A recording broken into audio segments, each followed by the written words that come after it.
you doing?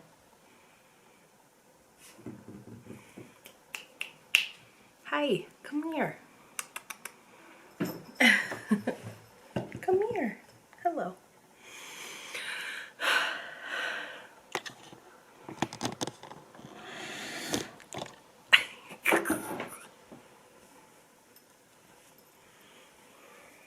No? Okay.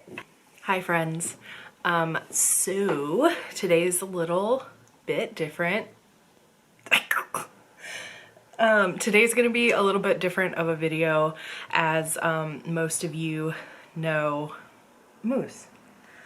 As most of you know, Kay and I are in less than 6 months doing a cross-country move. And so slowly,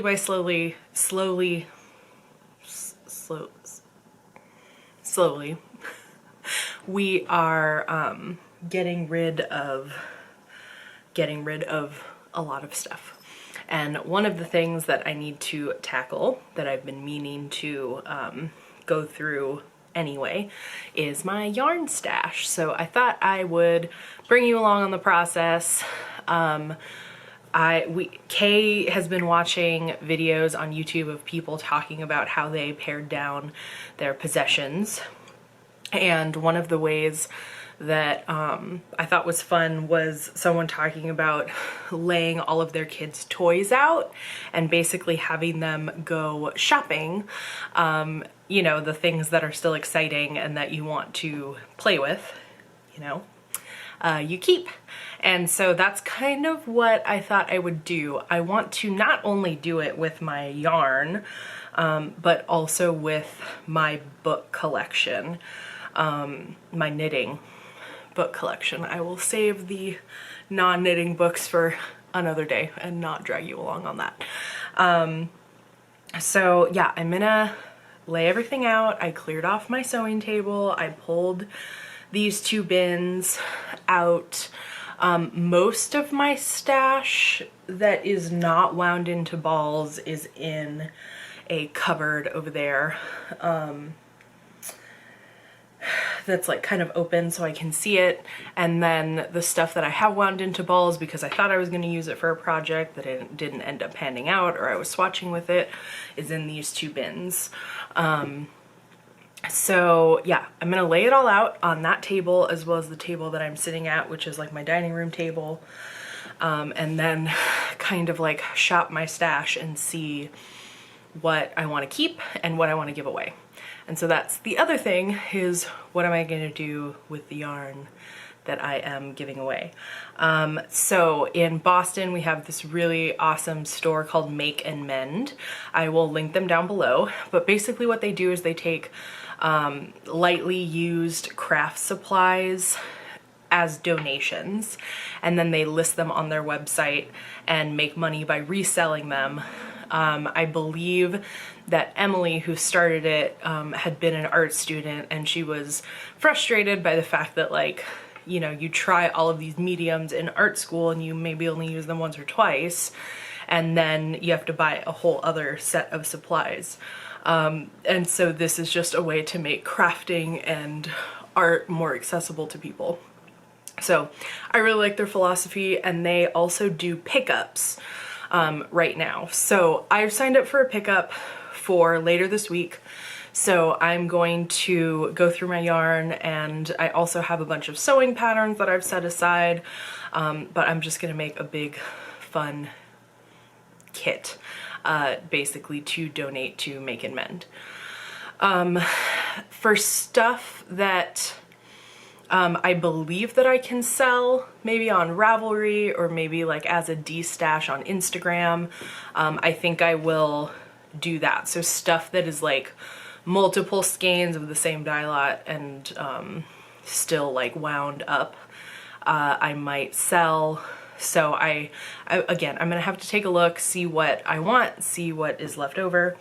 And I did, like a while ago with my knitting group, do like a big yarn exchange, which was really cool. I'll post a link up here so you can see, because I did a time lapse of us all kind of like grabbing stuff. And that's been awesome. Like, I'm knitting actually with the last of the yarn I exchanged during that right now.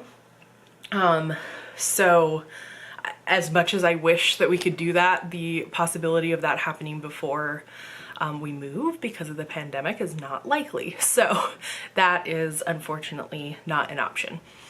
So there's basically 3 categories that things are going to fall into. 1 is the donation pile to make and mend.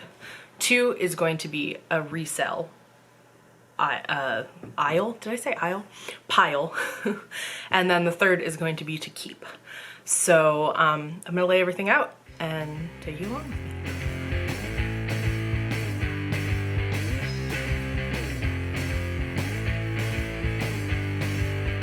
I didn't grow up, I got big. Oh, whoa, I know deep down I'm still a kid. Oh, whoa, and I like the same things that I did. I never grew up, I got big. I know that magic still exists.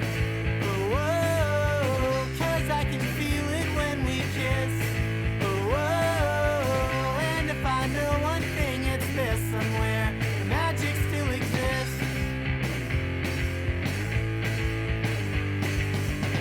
Oh, there's something in the way you say my name. Let's pretend like we're both kids again, and nothing's really changed. Oh, you take me in your arms. I know that love is. Okay, so first off, I'm sorry that the lighting is so bad. We're having a snowstorm here in Boston today. So yeah, that was all I can do. So what I've done so far is go through my like shelving unit that I talked about, where I keep most of my like skeins that are still wound up. And I think what I am realizing, I would say I probably kept about half. And I think the things that I'm trying to sell are going to be the sweater quantities, which is interesting to me because a lot of them are yarns that I bought. I'm realizing yarns that I bought on sale in sweater quantities.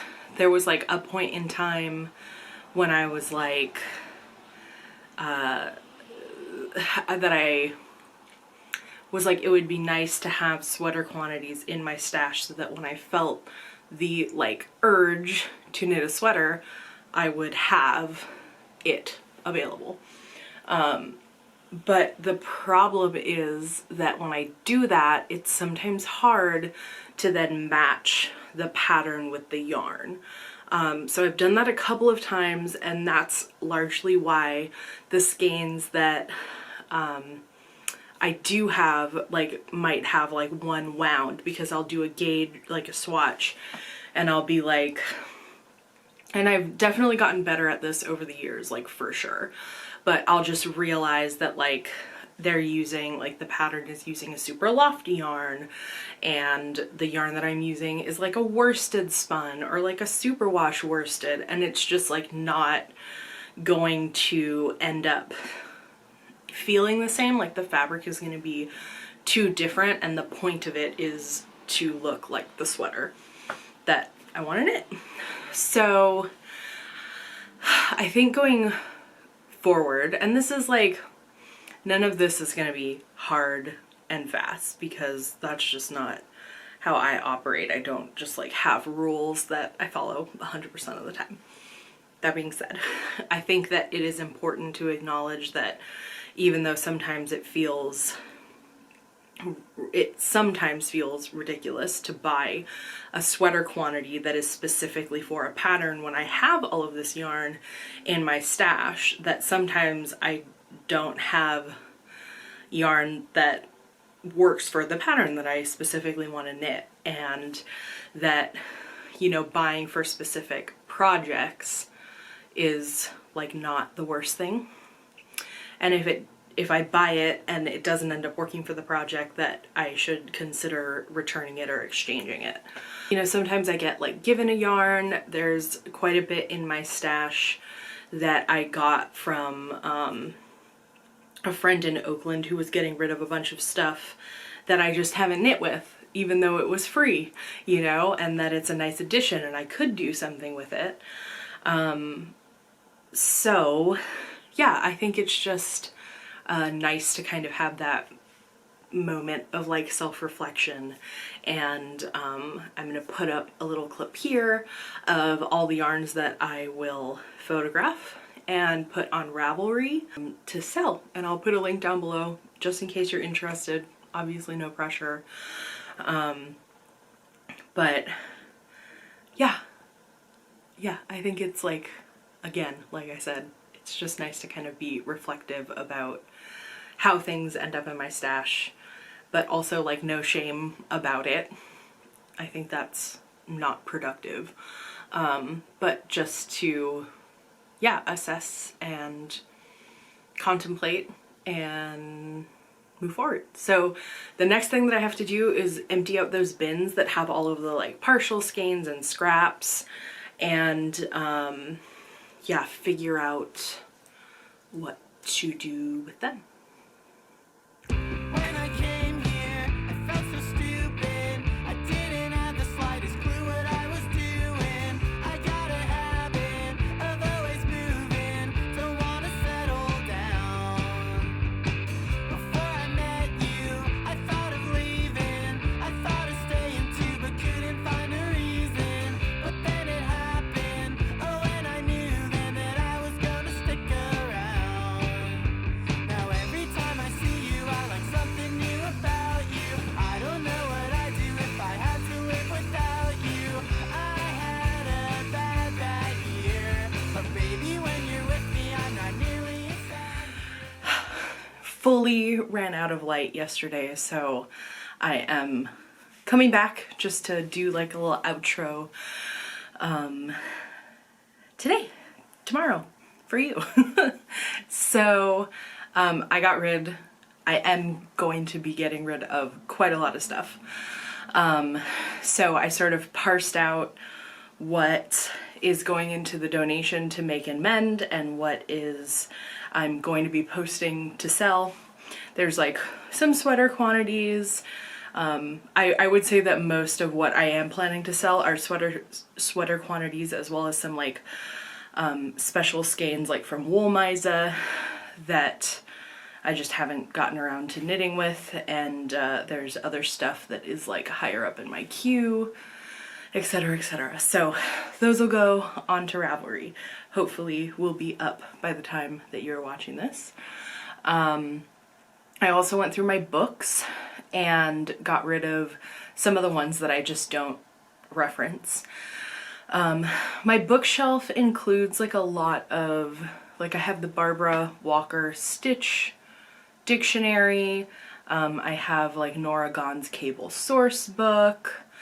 And then I also have some Marie Wallen books with like specific patterns that I want to knit out of. And it's very possible that like once I've knit the pattern, it will be passed on.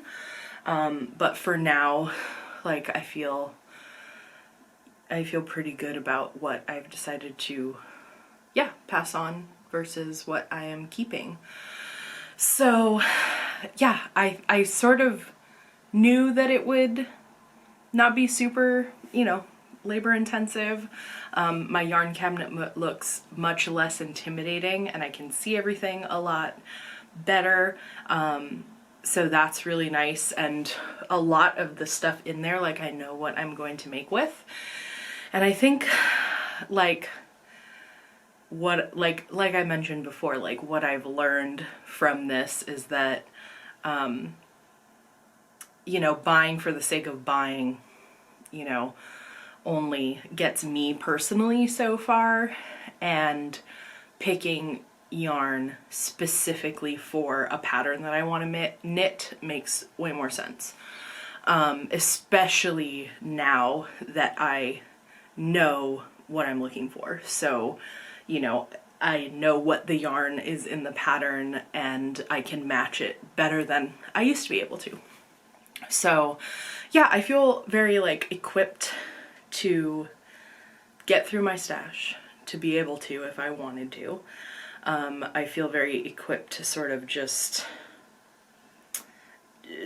for like planning in the future, I guess, and just being aware of what is driving my desire to buy something.